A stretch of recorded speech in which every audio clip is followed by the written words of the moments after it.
من يهد الله فلا مضل له ومن يضلل فلا هادي له أشهد أن لا إله إلا الله وحده لا شريك له وأشهد أن محمدا عبده ورسوله أما بعد قال الله تبارك وتعالى يا أيها الذين آمنوا اتقوا الله حق تقاته ولا تموتن إلا وأنتم مسلمون. Para bapak-bapak, ibu-ibu, para asatidz, para ulama, wabil khusus ketua DKM kita Ustaz Heri, dan juga alhamdulillah ada Pak Edu ya Pak. Pak Edu sehat Pak? Alhamdulillah, Masya Allah. Ya, tidak ada kata yang lebih pantas yang bisa kita ucapkan pada hari ini selain mengucap syukur kehadirat Allah Subhanahu wa taala atas segala nikmat-nikmat yang masih saja Allah berikan kepada kita. Masih lagi Allah memberikan waktu kepada kita. Hari ini diizinkan mata kita untuk terbuka kembali. Alhamdulillahirabbil alamin. Juga atas nikmat sehat yang masih Allah berikan kepada kita, nikmat iman. Begitu Allah mudahkan kita untuk melangkahkan kaki-kaki kita ke masjid-masjid Allah untuk salat berjamaah, salat subuh berjamaah. Semoga salat subuh, zikir, niat kita yang tadi kita panjatkan, yang tadi kita kerjakan oleh bapak-bapak ibu sekalian diterima oleh Allah Subhanahu wa taala. Juga salawat serta salam kita mohonkan kepada Allah agar senantiasa dilimpahkan kepada junjungan kita Nabi besar Muhammad sallallahu alaihi wasallam, juga kepada para keluarganya, para sahabatnya, dan juga kepada orang-orang yang mengikuti sunnahnya hingga hari akhir nanti. Bapak-bapak, ibu-ibu yang dimuliakan Allah Subhanahu wa taala, kita akan lanjutkan lagi kajian tentang kitab Al-Wabilus Shayyib karya Imam Ibnu Qayyim Al-Jauziyah.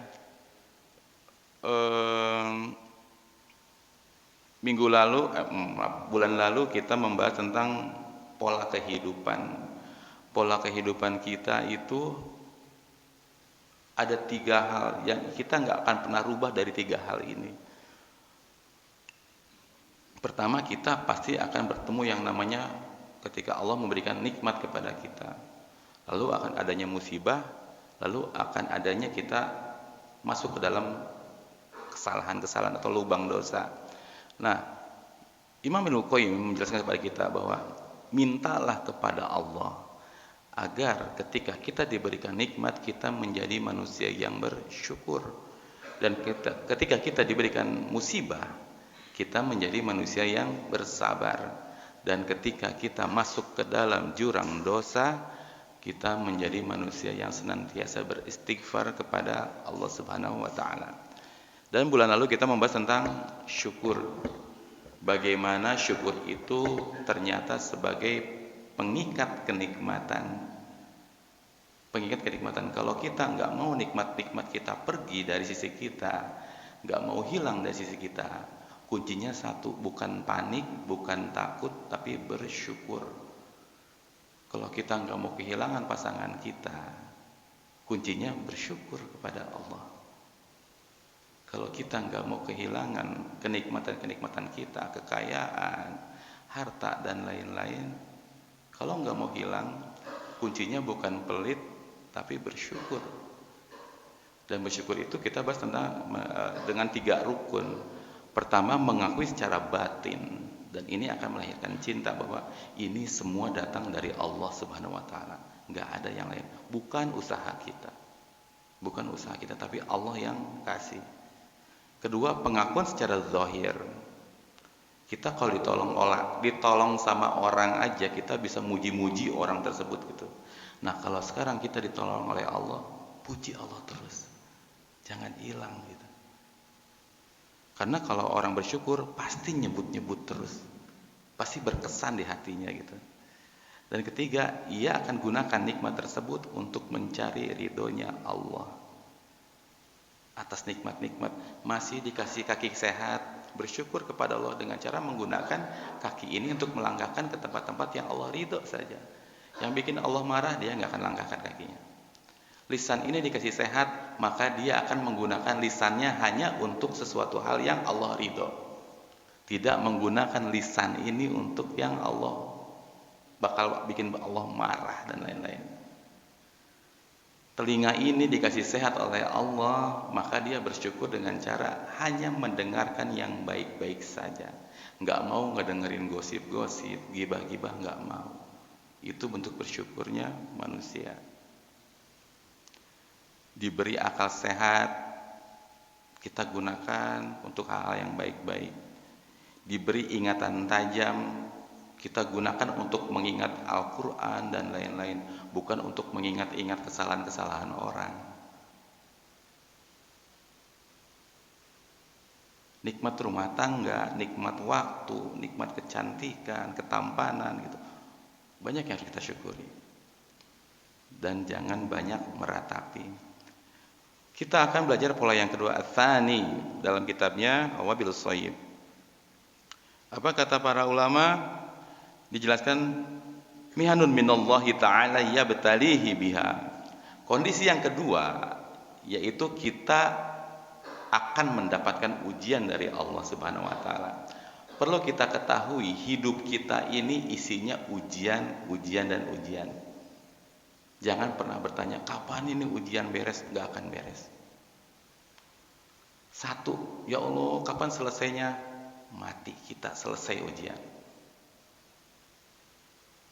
Dalam surat Al-Mulk ayat 2 Allah berfirman, "Alladzi khalaqal mauta wal hayata liyabluwakum ayyukum ahsanu amala." Allah yang menciptakan mati dan hidup dan dinamika di antara kehidupan-kehidupan itu untuk menguji kita. Dan para ulama menjelaskan tidaklah seorang hamba selesai menghadapi ujian kecuali dia akan menemukan ujian berikutnya. Jadi nggak akan pernah selesai memang ujiannya. Nah, ketika kita mendapatkan ujian, itu tujuannya Allah ingin menguji kita.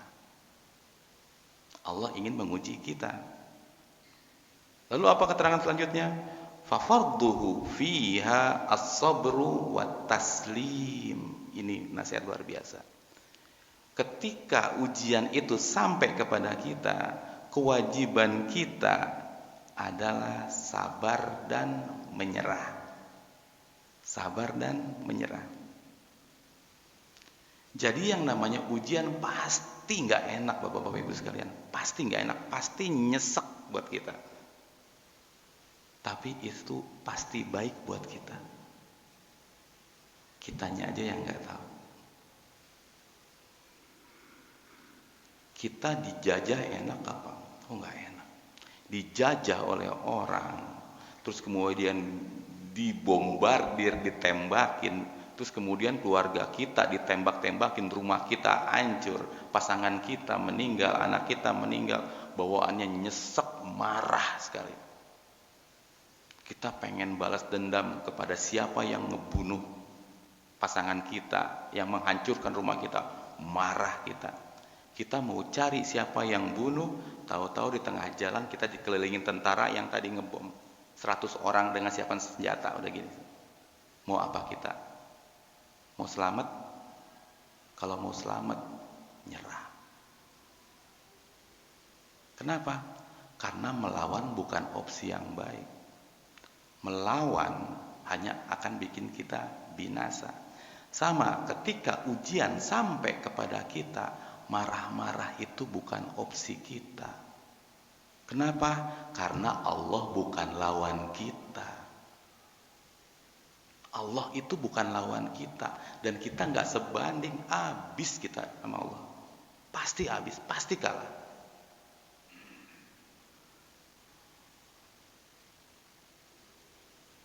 Kalau kita diuji terus marah-marah, maki-maki, gimana? Kita yang habis, kita yang akan konyol. Sama aja kita melaksanakan misi bunuh diri. Nggak akan pernah berhasil marah kita ketika kita diberikan ujian oleh Allah. Itulah kalau diuji hidup kita ringsek emang ya Bu ya, kalau diuji itu ringsek, sakit, nyesek. Ada yang wajib kita lakukan pada saat itu. Apa? Sabar dan menyerah. Jangan sok-sokan ngelawan. Diuji, geus pokoknya mah orang salat, naon salat orang sodako, diberi ujian, geus moal salat deui silakan. silakan nggak sholat lagi. Anda rasakan apa akibatnya. Makin menderita hidup kita. Jangan sok-sokan melawan, jangan marah-marah. Kenapa? Allah bukan lawan kita. Allah bukan lawan kita. Maka kita harus nyerah.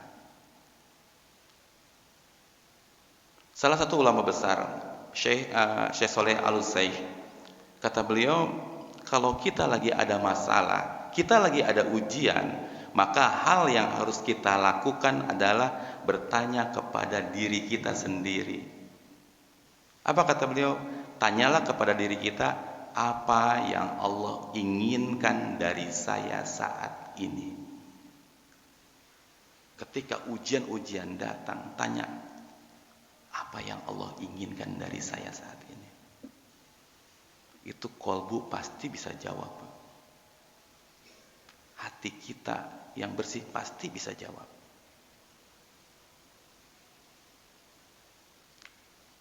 Cuma kita kan suka salah tanya kalau dapat ujian. Ketika kita dapat ujian, yang mana pertanyaan itu malah bikin kita nyesek.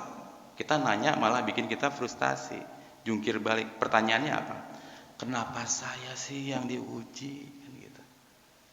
Padahal Allah udah milih kita tuh. Masih aja kita nanya, ya Allah kenapa saya? Saya kan udah baik sama orang. Saya udah bikin masjid. Saya udah nyumbang harta saya. Kenapa saya yang diuji? Itu pertanyaan akan bikin kita nyesek, Pak. Karena keadaannya tidak akan pernah mungkin berubah. Kalau kita lihat dari surat Yunus, pernah Allah menjelaskan, beliau alaihi salam pernah berbuat kesalahan. Nabi, seorang nabi bikin kesalahan. Pada akhirnya dia di perahu, beliau tuh diundi, namanya dia lagi yang keluar. Akhirnya diceburin ke laut. Udah diceburin ke laut, selamat? Enggak. Dimakan ikan paus. Berhari-hari di dalam perut ikan paus. Bisa kita bayangkan dalam perut ikan paus, terang, ada lampu LED? Oh, enggak ada. Gelap. Lalu apa yang beliau katakan? Beliau berucap, la ilaha illa anta subhanaka inni kuntu minadz zalimin. Ketika dalam penderitaannya beliau bilang apa? Tiada Tuhan selain Engkau. Engkau yang maha suci, bersih dari segala fitnah. Engkau enggak mungkin salah. Aku yang zalim.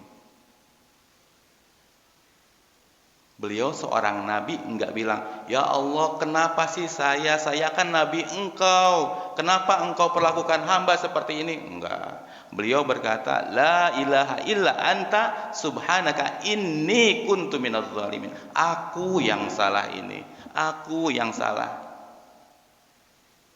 Seorang nabi punya salah, dimakan ikan paus, dan beliau mengakui kesalahannya. Kita sering bertanya, kenapa saya ya Allah? Padahal saya udah ini, saya udah itu. Itu akan bikin kita nyesek.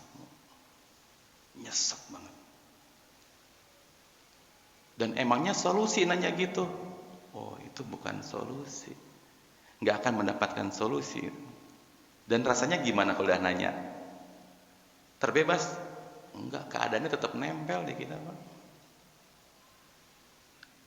Kenapa? Jangan komplain sama Allah. Allah itu nggak bisa digugat, nggak bisa dikomplain. Kenapa saya ya Allah? Nggak bisa. Ingat surat Al-Anbiya ayat 23. Apa kata Allah? La yus'alu amma yaf'alu wa hum yus'aluna. Dia tidak akan ditanya. Allah itu tidak akan pernah ditanya tentang apa yang udah Allah perbuat, tapi kitalah yang akan ditanya. Allah itu nggak boleh kita gugat, bapak-bapak ibu sekalian. Tapi pikirin apa yang harus kita jawab ketika Allah kasih itu. Itu yang harus kita pikirin. Apa yang kita perbuat ketika Allah kasih kita miskin, itu yang akan ditanya oleh Allah. Apa yang kita lakukan ketika Allah memberikan kecelakaan kepada kita, itu yang akan ditanya oleh Allah.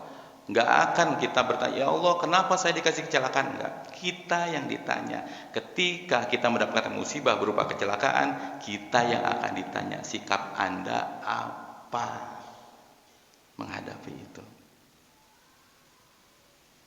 Ketika pasangan kita mengkhianati kita, yang akan ditanya kita, apa yang kita lakukan di saat pasangan kita mengkhianati kita. Kita yang ditanya, Pak.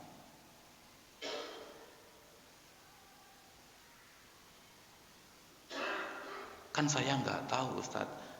Tanya kepada ahlinya, cari tahu. Itu lisan dipakai apa? Kenapa nggak pernah bertanya, Ustadz kalau gini apa yang harus saya lakukan? Nggak pernah. Telinga dikasih sehat, nggak pernah mau mendengar nasihat-nasihat orang. Terus kaki sehat dipakai apa? Ketika Anda diberikan musibah, terus masih dikasih kaki sehat, apa yang Anda lakukan dengan kaki itu? Dan ketika kita tahu, jalanin aja udah. Nyesek emang, jalanin aja udah. Masih ingat perintah Allah kepada Nabi Ibrahim? Beliau nunggu-nunggu anak berpuluh-puluh tahun, Pak. Nunggu punya anak berpuluh-puluh tahun. Lahir anak disuruh ditaruh di gurun yang gak ada rumah, gak ada penduduk, gak ada apa.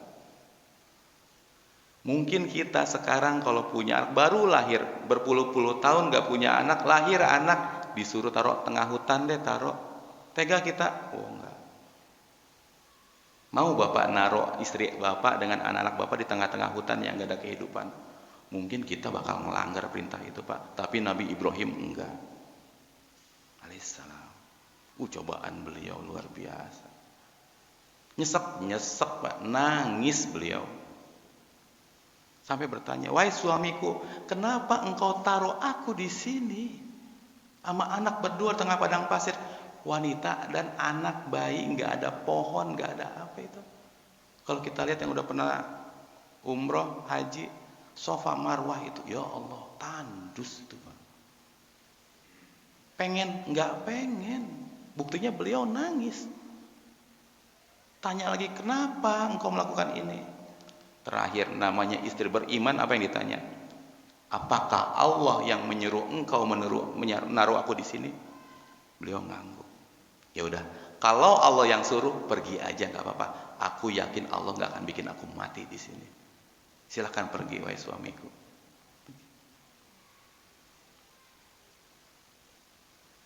Artinya di sini apa? Mengetahui perintah itu penting dan menjalani perintah itu pun penting. Dan serahkan kepada Allah. Misalkan gini, kita seorang atasan, ibu, bapak seorang atasan, kita punya grup WA dengan karyawan-karyawan di bawah kita tentunya kan. Kita instruksikan, besok meeting ya, siapin laporan masing-masing. Buat para karyawan itu wajib untuk mengetahui perintah itu karena atasan yang perintahkan. Dan besok wajib untuk menyerahkan laporan. Tapi ada loh ternyata karyawan-karyawan yang kebanyakan main, kebanyakan hura-hura, atau kebanyakan ngapain gitu. Dia nggak baca grup WA. Tahu-tahu pas besok dikumpulin sama kita sebagai atasannya. Yuk sekarang rapat, mana laporannya? Laporan apa ya Pak? Langsung gitu. Pertanyaan kita apa kepada dia? Itu grup WA dibaca nggak? Kan gitu. Kemarin saya udah instruksikan itu, kenapa nggak dibaca? Setelah baca, lakukan. Yang lain-lain bisa nih ngumpulin. Bagaimana dengan Allah, Pak, Bu? Ketika kita mendapatkan ujian lalu kita nggak sabar, pertanyaan tuh, itu Al-Quran dibaca enggak? Kan udah turun perintahnya. Kenapa nggak dibaca? Beritanya sudah disampaikan. Kenapa nggak dibaca?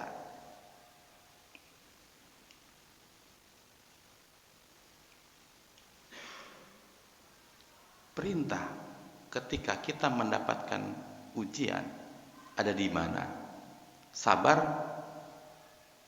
sabar wajib, perintah ada di mana Pak?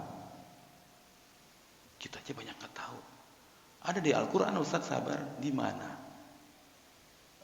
Di mana? Artinya nggak baca. Al-Imran ayat 200. Ya ayyuhalladzina amanu sabiru wassabiru warabitu wattaqullaha la'allakum tuflihun. Disuruh ikhlas, ikhlas perintah bukan? Perintah wajib nggak? Wajib. Perintahnya di mana? Di Al-Quran, iya di mana? Gitu. Kita aja nggak tahu. Perintah ikhlas ada di surat Al-Bayyinah ayat 5. Wa ma umiru illa liya'budullaha mukhlishina lahud-din hunafa. Tapi banyak kita komplain seolah-olah kita nggak terima dan seolah-olah kita layaknya mendapatkan yang terbaik. Oh bukan. Allah udah siap-siap, udah ngasih aba-aba. Kita bakal diuji. Di surat Al-Baqarah 155. Wala nabluwannakum bisyai'in minal khauf. Allah pasti akan menguji kita dengan apa? Dengan sedikit ketakutan. Artinya rasa aman kita dicabut oleh Allah. Rasa aman kita dicabut. Terbukti beberapa waktu yang lalu kita diserang pandemi. Apa yang ada? Takut ketemu ini, takut ketemu itu, takut. Apa yang dicabut? Rasa aman kita dicabut oleh Allah. Pengen tahu. Dan peringatannya udah ada di Al-Quran. Kamu akan ngejalanin yang namanya hidup berupa ketakutan-ketakutan. Takut miskin, takut ketemu orang. Dulu pandemi yang luar biasanya, bahkan anak aja sampai takut ketemu orang tua sendiri. Allahu Akbar. Takut Pak.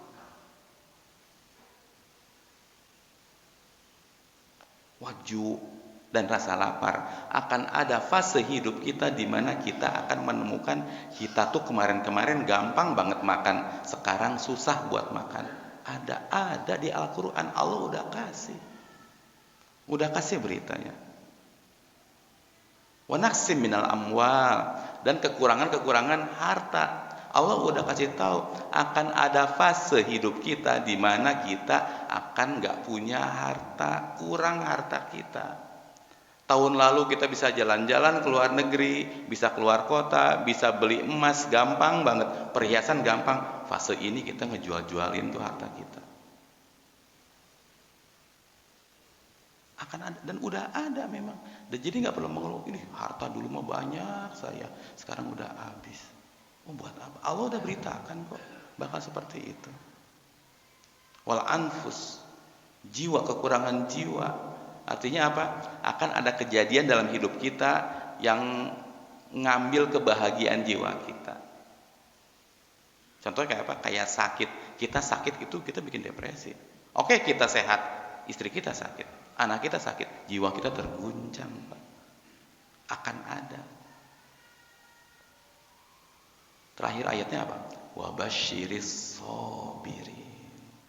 Kasih kabar gembira kepada orang-orang yang sabar. Jadi sebuah musibah bisa menjadi kebahagiaan hanya dengan satu cara. Apa? Sabar, bukan komplain. Sabar, itu kuncinya.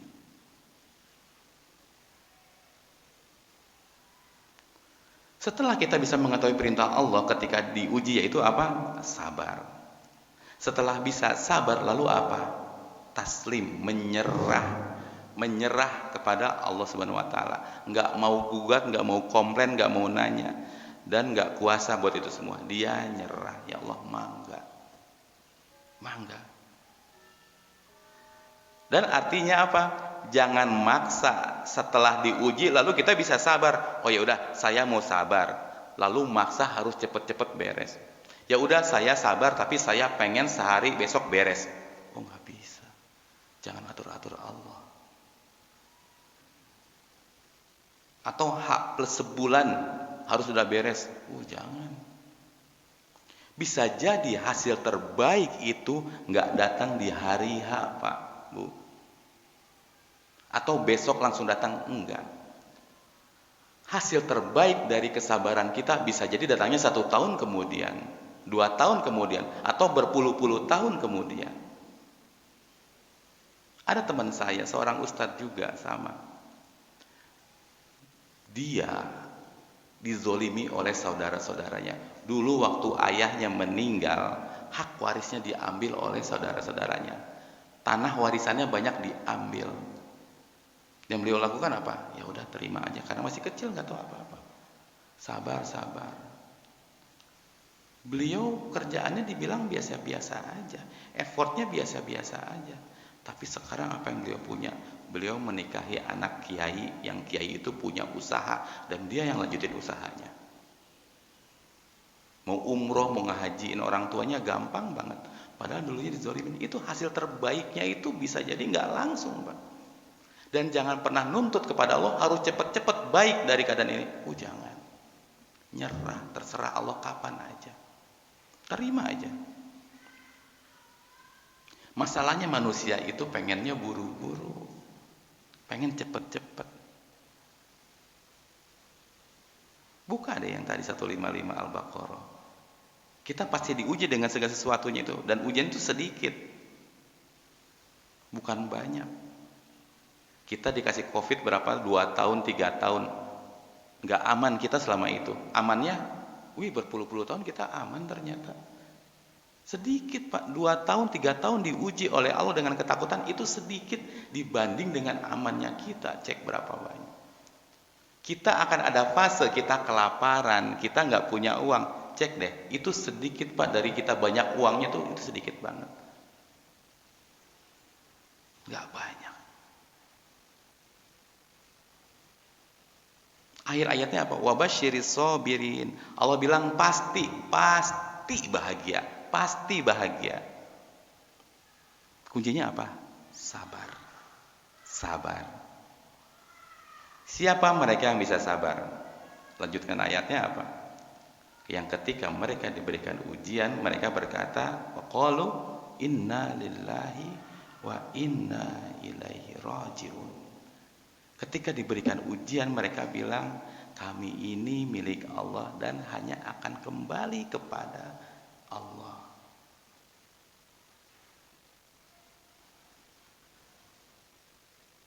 Itu apa? Itu taslim, itu menyerah kepada Allah. Iya, kita semua milik Allah, terserah Allah. Kita akan kembali kepada Allah. Setelah perintah sabar ada taslim. Dan hanya orang-orang yang yakin semua milik Allah lah yang bisa sabar.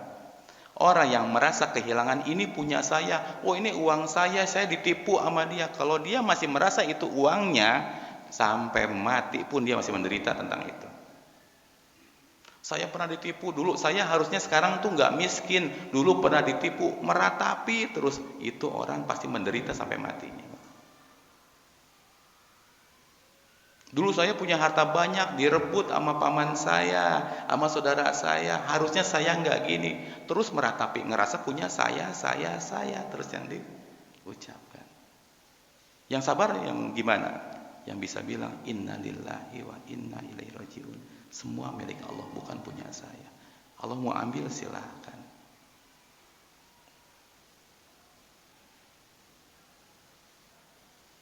Yakin semua akan kembali kepada Allah. Yakin semua milik Allah. Itulah orang-orang yang sabar. Yang tahu hartanya bukan punya dia.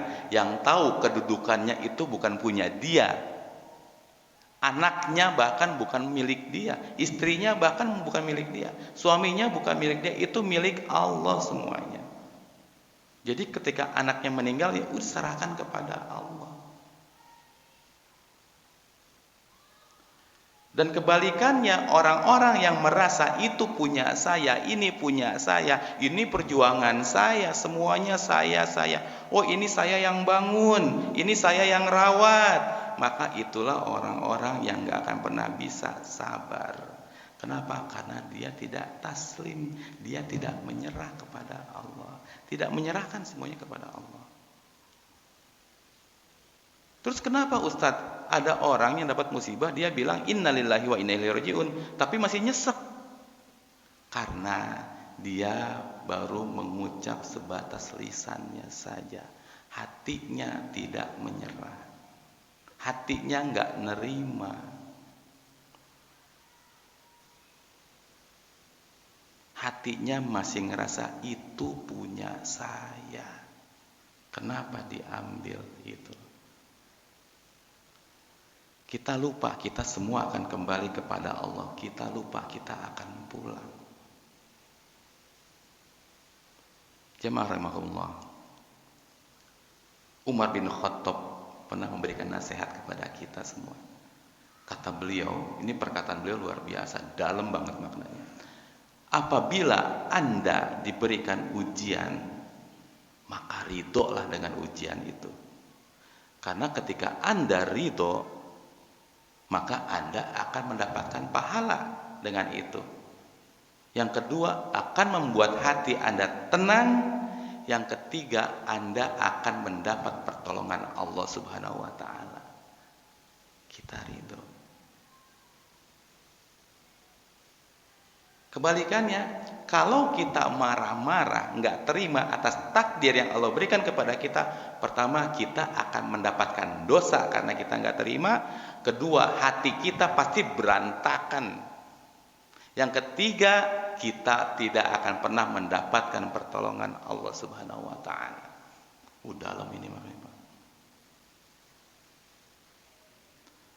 Terus gimana kita mengatasinya?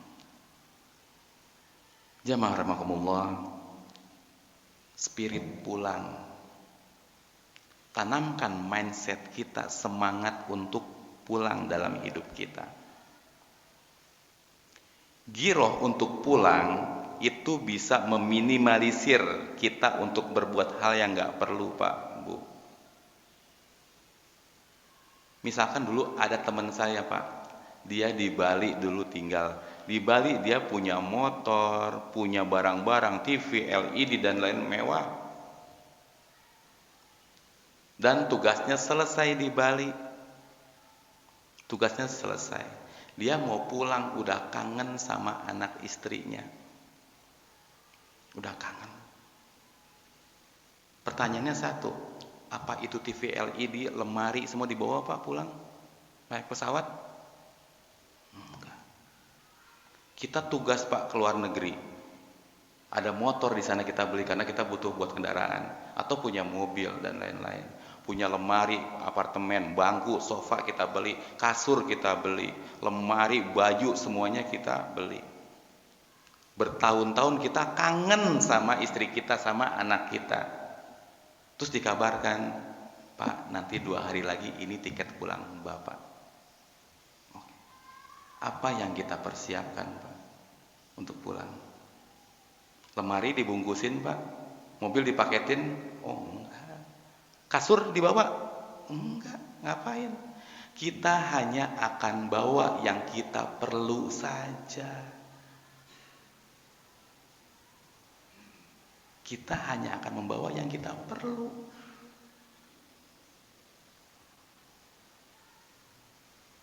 Dan kita hanya akan membawa oleh-oleh yang bikin keluarga kita, istri kita, anak kita senang. Kita senang apa gitu ya? Kita senang makanan apa atau minuman apa? Kita bawa bekal? Enggak. Kita tahu anak kita senang coklat, kita bawain dari luar negeri coklat buat anak kita, Pak. Kita tahu istri kita senang pakaian-pakaian kayak daster misalkan, dan kita bawa tuh buat nyenengin istri kita. Kita bukan bawa apa yang kita suka, tapi apa yang keluarga kita suka. Kita pun sama. Kalau kita yakin, bentar lagi kita pulang, kita akan bawa apa yang Allah suka, bukan yang kita suka, Pak. Kita siapkan oleh-oleh apa yang Allah suka. Karena kita cinta. Kalau kita tidak menyiapkan itu, artinya kita bukan orang yang cinta kepada Allah. Sama, kita mau pulang bertahun-tahun katanya nggak ketemu anak istri, kita pulang nggak bawa apa-apa, nggak nyiapin apa-apa. Bahkan kita hanya menyiapkan membawa apa yang kita suka saja. Oh, bener nggak tuh cinta? Gitu. Cintanya diragukan pasti. Spirit untuk pulang. itu seringkali akan menyingkirkan ego-ego kita yang dulu kita suka. Oh, kita dulu senang beli mainan, beli apa, karena mau pulang, oh enggak perlu ini, enggak perlu ini, enggak perlu. Kadang kita kasih ini buat kamu nih, ini TV buat kamu aja deh, saya enggak bisa bawa juga, buat apa gitu. Kan gitu. Ini motor pakai aja Pak, udah. Saya enggak butuh, saya mau pulang, sudah selesai tugas saya. Gitu. Spirit mau pulang, ini harus tanamkan pada diri kita Pak. Kita mau pulang, kita harus bawa menyenangkan Allah, bawa oleh-oleh. Spirit untuk pulang, giroh untuk pulang, seringkali mengikis keinginan-keinginan kita, bahkan yang amat sangat kita suka. Entar dulu deh, anak istri kita dulu deh yang duluan.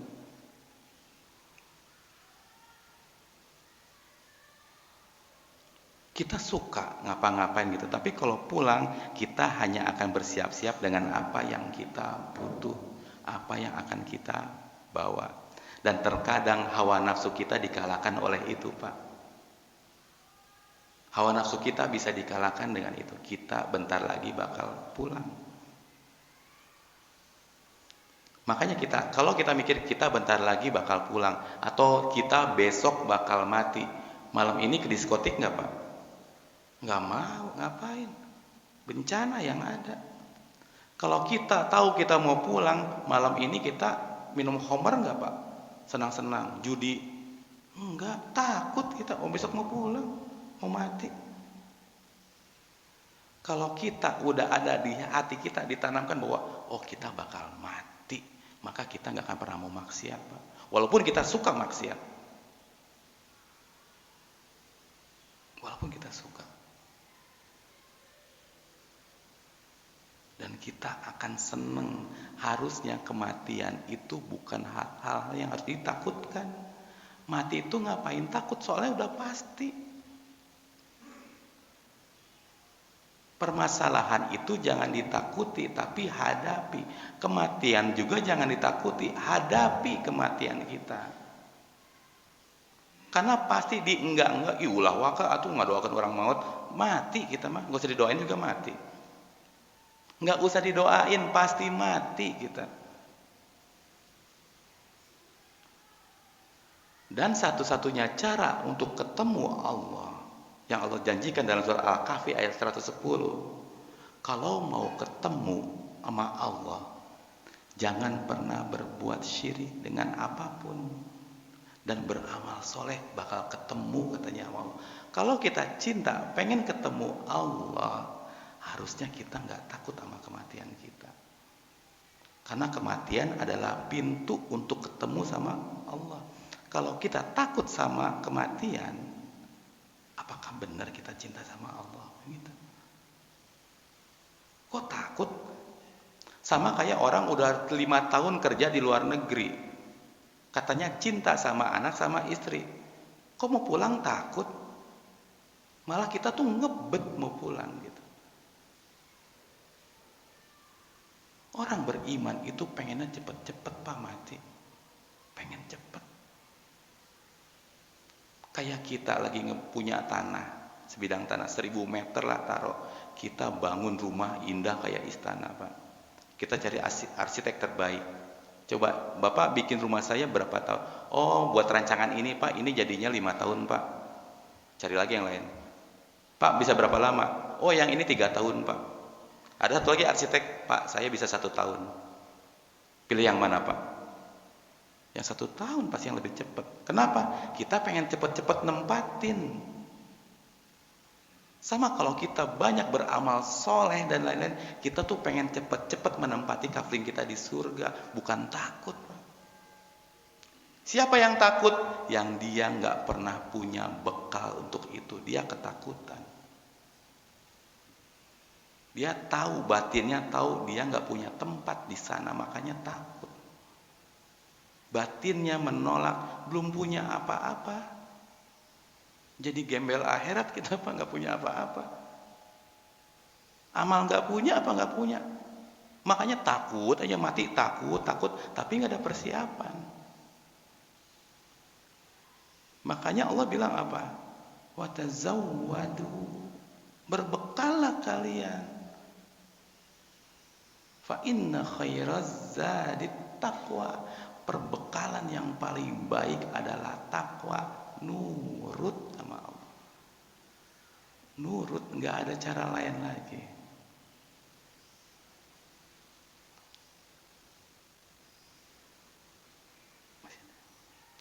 Jadi dulu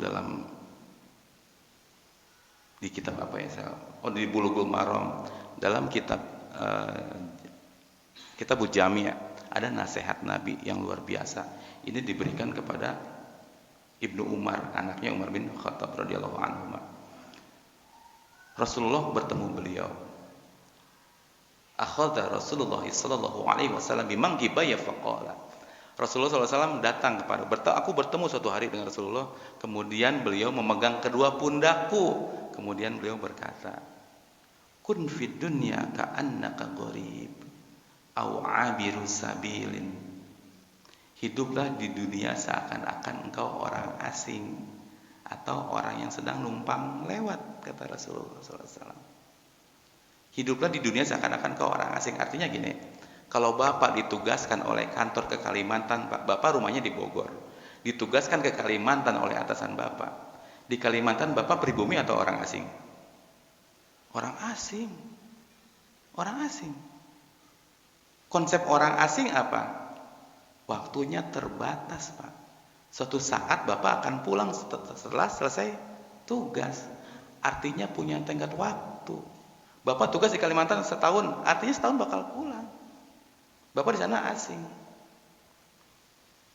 Dan ketika kita tugas, pertanyaannya satu, Bapak tugas di Kalimantan, Bapak bangun rumah Pak 1 tahun di sana, kerja 1 tahun, mau bangun rumah Pak di sana, beli semen, beli bata, gitu. Mau gitu? Ngapain? Orang bakal pulang. Kita di kos-kosan aja udah cukup, ngontrak rumah aja udah cukup, dan beri barang seperlunya. Kenapa? Ya kita bakal pulang, ngapain? Jadi kalau kita konsep di sini, kita sebagai orang asing, kita tidak akan memperindah dunia kita, Pak. Nggak akan memperindah dunia kita. Kenapa? Kita tahu kita bakal pulang, ngapain? Rumah kita yang sekarang kita tempati akan jadi milik orang suatu saat. Ya kitanya mati. Mobil yang kita miliki akan jadi milik orang nanti. Kitanya mati. Tapi amal-amal yang kita kerjakan akan menjadi milik kita terus. Nggak akan pernah berpindah tangan. Amal yang kita kerjakan akan terus jadi milik kita. Itu yang kita kejar. Dan ketika kita tugas, misal, balik lagi kayak tadi, kita tugas di Kalimantan, mau hambur-hambur uang, enggak, ngapain? Kita bekal, buat apa? Buat orang rumah, buat anak istri, gitu. Ketika kita di dunia, mau hambur-hambur uang, kita jadikan itu perbekalan amal kita buat nanti di akhirat. Tadi yang pertama itu, kun fid dunya ka'annaka gharib au abiru sabilin, atau seakan-akan kita numpang lewat. Ini konsep lebih tinggi lagi Pak, konsep daripada yang tadi. Kalau tadi masih lama, ini numpang lewat. Artinya gini, Bapak dari Bogor mau ke Bandung, Mbak. Dari Bogor mau ke Bandung, mampir rest area, mau nginep di rest area Pak? Enggak, ngapain? Numpang lewat doang. Numpang lewat doang.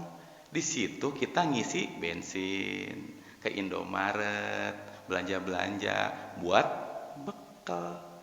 Biar nanti sampai ke Bandung di mobil nggak kelaparan kan gitu. Kalau macet apa, beli buras kah, tahu kah, beli kacang gitu. Buat perbekalan kita jalan.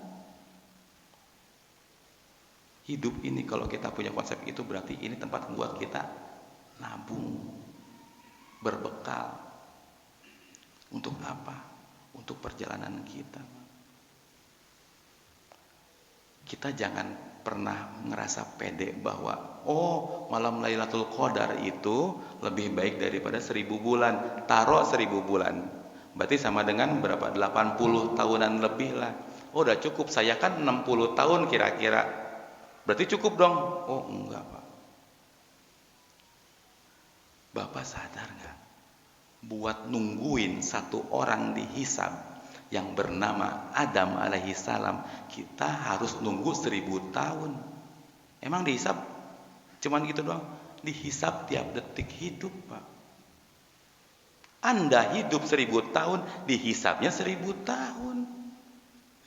Buat nungguin satu orang yang bernama Adam, kita nunggu 1000 tahun. Kita antrian ke berapa Pak? Belum anak-anaknya Adam diurut. Belum umat-umatnya Adam pada saat itu alaihissalam. Belum Nabi kita Nabi Idris. Belum umat-umatnya. Nabi Nuh umat-umatnya dan lain. Dan Nabi ada berapa? Ratusan ribu Nabi itu.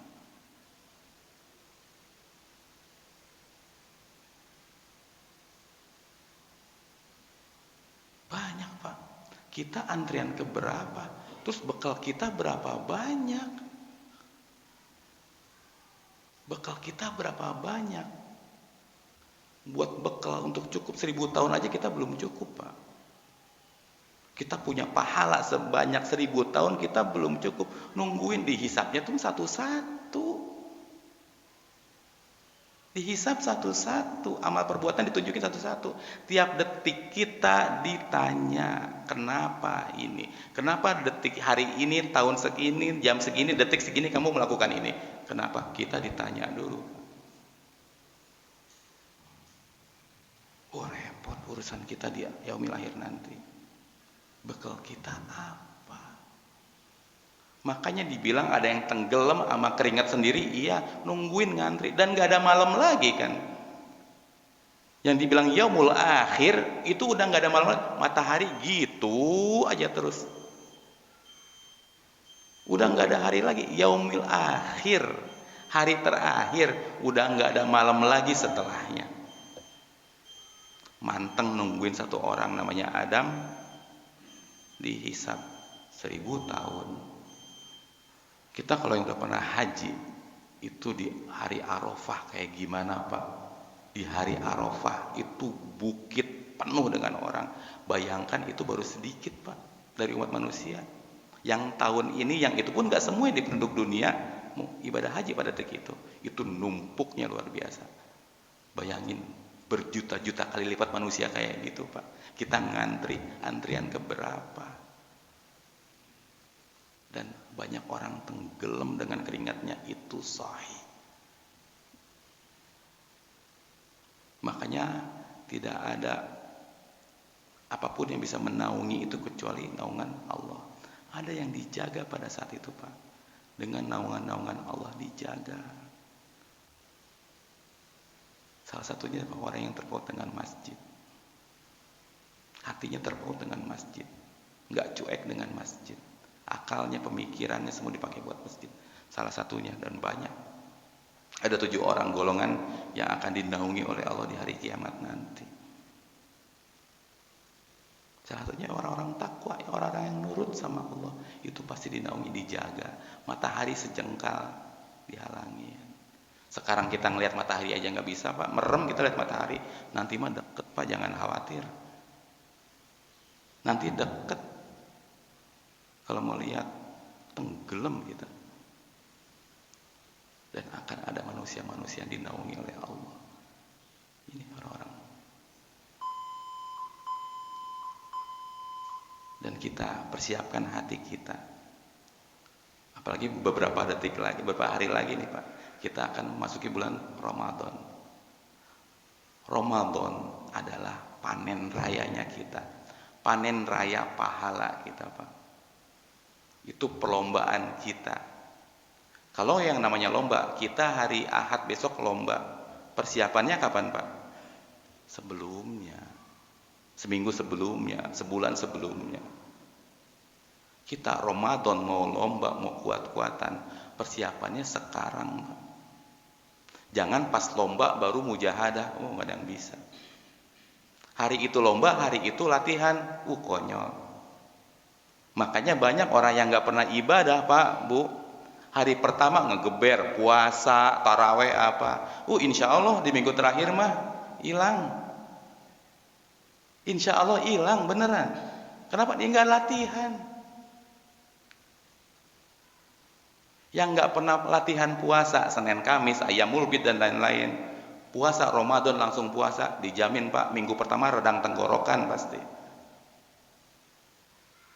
Aus nginum cai es, no segala rupa. Karoket make sambal kacang terus mie geleser, no sagala diteleg. Nggak pernah latihan. Yang nggak pernah bangun qiyamul lail pasti ripuh bangun sahur. Ripuh udang sahur Pak. Repot kena, nggak biasa bangun malam. Kalau orang biasa qiyamul lail coba, ada masalah? Enggak, orang biasa jam segitu bangun, nggak ada masalah. Yang biasa sholat tahajud, apalagi sholat tahajudnya 8 rakaat, taraweh repot nggak? Enggak, udah biasa gitu. Yang nggak pernah kayak gituan taraweh, insya Allah betis nyaderi Pak. Minggu pertama betis pada sakit pasti. Nggak pernah tuh sholat begitu banyak. Kalau mau ditanya, apa yang harus saya persiapkan bulan Ramadan? Satu, persiapkan hati kita. Persiapkan hati kita, hati yang bersih. Makanya kan di pertengahan bulan Sya'ban ada hadis dari Imam Ibnu Majah. Katanya kalau di pertengahan Sya'ban itu Allah tuh muncul. Dan Allah pada saat itu akan memberikan ampunan kepada seluruh makhluknya. Seluruh makhluknya akan diampuni kecuali 2 golongan. Yang pertama musyrikin, yang kedua musyahin.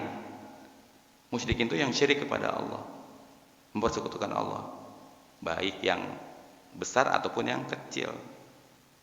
Mau riya, ujub, itu nggak akan diampunin sama Allah. Orang yang merasa, dia itu nggak ada apa-apanya, kalau nggak saya bantu, dia habis tuh. Orang yang merasa dirinya ketika diberikan nasihat oleh yang kecil, ya elah, kamu belum lahir, saya udah belajar, jadi nggak usah nasihatin saya. Ujub tuh. Orang seperti itu tidak akan diampunin. Dan kedua, yang punya permusuhan, yang punya rasa dongkol kemarin-kemarin, disakitin temen, dari kalangan temen yang utangnya belum dibalikin gitu ya, ditagih-tagih susah, lepasin Pak hati ini, ridho, sedekahin aja. Ada temen punya masalah sama kita, dia belum minta maaf, bilang saya maafin. Kenapa? Kita mau ngejar ampunan Allah, itu penting Pak, itu penting. Kalau kita mau dapat ampunan Allah, kita maafin itu. Jangan ada permusuhan, syaratnya itu. Maafin orang-orang. Saudara kita, mungkin ada sepupu, ponakan, dan lain-lain yang masih dulu pernah bikin kita sakit hati. Maafin. Dan yang terutama siapa Pak? Ibu, maafin pasangan kita. Maafin pasangan kita. Jangan sampai tidur satu ranjang hati masih menyimpan dendam, masih menyimpan sakit hati sama pasangan kita.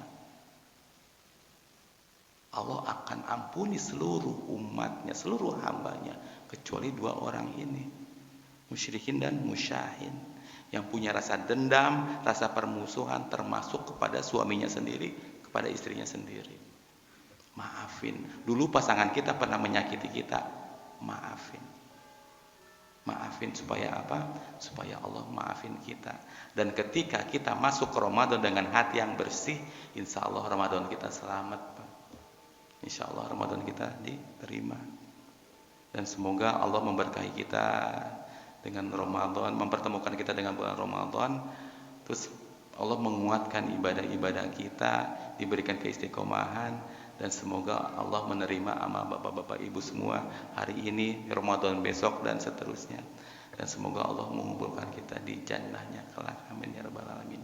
Itu aja yang bisa disampaikan, kurang lebihnya mohon maaf Bapak Ibu sekalian. Ditutup dengan doa kafaratul majlis. Subhanakallahumma wa bihamdika asyhadu an la ilaha illa anta astaghfiruka wa atubu ilaik. Wabillahi taufiq wal hidayah. Assalamualaikum warahmatullahi wabarakatuh.